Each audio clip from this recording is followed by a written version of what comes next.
Hello guys, मैं आज आपको एक ट्रिक बताने वाली हूँ कि एग्ज़ाम जो होता है और एग्ज़ाम में जो क्वेश्चंस आते हैं तो what the examiner expects from you and how to write answer. तो जो आपको आता है वो तो आप इजीली लिख ही दोगे, बट आपको जो नहीं आता है उसका आपने क्या लिखना है। मतलब इट्स अ ट्रिक ओनली। जैसे कि मतलब कहने का मतलब ये है कि उस एग्ज़ामिनर को बस देखो, जो क्वेश्चन का आंसर आपका तो वो आप लिख दोगे, उसमें कोई डाउट ही नहीं है।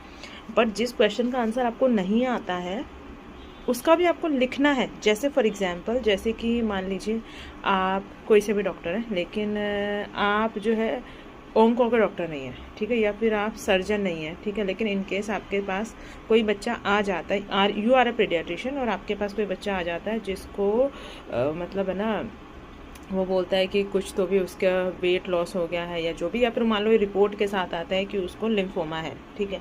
तो अब क्या करोगे? तो आप उस पेशेंट को सीधे रेफर तो नहीं करोगे ना, इन केस पेशेंट, और आपको वो पेशेंट देखना ही है, लाइक आपको you have to attend that question, because अगर आपके एग्जाम में कोई क्वेश्चन आया है then you have to attend that question. आप ऐसे छोड़ नहीं सकते कि नहीं नहीं कर रहा इसको मैं, ठीक है, you have to attend that question.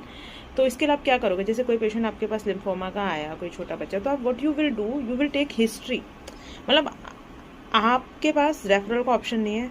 Referral का ऑप्शन मतलब आपने वो क्वेश्चन छोड़ दिया और आपने पेशेंट को भगा दिया, इसका मतलब कि आपने वो क्वेश्चन अटेंड नहीं किया, तो आपके मार्क्स कट जाएंगे। तो आपको कुछ तो उसमें लिखना पड़ेगा। तो what you can write is कि आपको पता नहीं उसका रेजिमेंट क्या है क्या नहीं है, बट आपको ये पता है कि अच्छा पेशेंट आया, तो आप पहले से हिस्ट्री तो लोगे ना।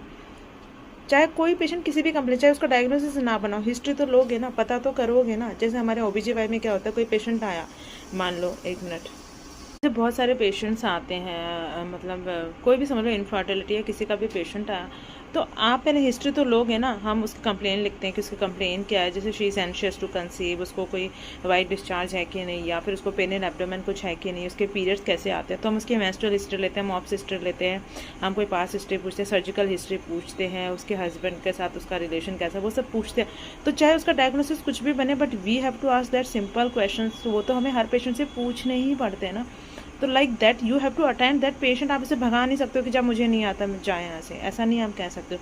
तो basically you have to ask, जैसे इन केस जैसे आप लिम्फोमा का क्वेश्चन आया, तो आपको क्या करना है कि आपको पूछना है कि अच्छा पेशेंट के हम पैसे आएंगे, पेशेंट से हिस्ट्री पूछेंगे, उसके कंप्लेंट्स पूछेंगे, फिर उसके कोई पास्ट हिस्ट्री पूछेंगे, उसके सिबलिंग्स में किसी को कुछ है तो नहीं, वो नहीं पूछेंगे, उसका जो है उसके पेरेंट्स में से है, उसके ओल्ड में किसी को कुछ है कि नहीं, उसके बाद उसको मतलब कैसे कैसे गिरीनेस वीकनेस का क्या सीन है वो पूछेंगे, ब्लीडिंग कहीं से होती है क्या, और मतलब कुछ भी आप हिस्ट्री पूछोगे, मतलब आपने कुछ ना कुछ तो लिख के आना है। आप इन्वेस्टिगेशन फिर उसके